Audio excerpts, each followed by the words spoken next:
Hello guys, ഇന്നെൻ്റെ മാമൻ്റെ അടുത്ത കാവിൽ പ്രതിഷ്ഠ ദിനായിരുന്നു കേട്ടോ. പൂജയെല്ലാം കഴിഞ്ഞപ്പോൾ ഞങ്ങൾക്ക് പ്രസാദമൊക്കെ കിട്ടിയായിരുന്നേ. പിന്നെ ഒരു 9:30 ആയപ്പോൾ ഇഡ്ഡലിയും സാമ്പാറും ചായ ആയിരുന്നു ഇട്ടുണ്ടായിരുന്നത്. അപ്പോൾ അതും കുടിച്ചു കേട്ടോ. പിന്നെ ഒരു 12 മണിയൊക്കെ ആയപ്പോൾ അമ്മ നാരങ്ങ വെള്ളം കലക്കി തന്നായിരുന്നേ. അപ്പോൾ അതും കുടിച്ചായിരുന്നേ.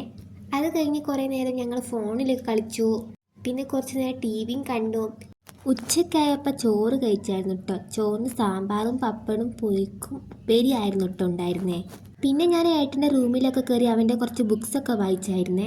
പിന്നെ ഞാൻ അമ്മൂമ്മനെ കൂടെ നന്ദിനി പശുവിനെ നോക്കാൻ പോയിരുന്നേ. ഇതാട്ടോ ഞങ്ങളെ നന്ദിനി പശു. പിന്നെ അവൾ എന്നെ കുത്താൻ വരുന്നത് പോലെ കുറെ പേടിപ്പിച്ചിട്ടോ. സംഭവം എനിക്ക് അവളെ പേടിയൊന്നും ഇല്ല, അവളാളൊരു പാവാട്ടോ. പിന്നെ ഞാൻ അവൾക്ക് വെള്ളമൊക്കെ കൊടുത്തായിരുന്നേ. ഈ കാണുന്നതാട്ടോ എൻ്റെ അമ്മൂമ്മ. പിന്നുണ്ടല്ലോ, ഈ ഒരു സ്ഥലം എൻ്റെ ഫേവറേറ്റ് ആട്ടോ. അവിടെയുള്ള തോടും തോടിനോട് ചേർന്നുള്ള പാലവും ഇതുകൊണ്ടൊക്കെ തന്നെ ആവട്ടോ എനിക്ക് ആ സ്ഥലവുമായിട്ട് ഭയങ്കര ഇഷ്ടം.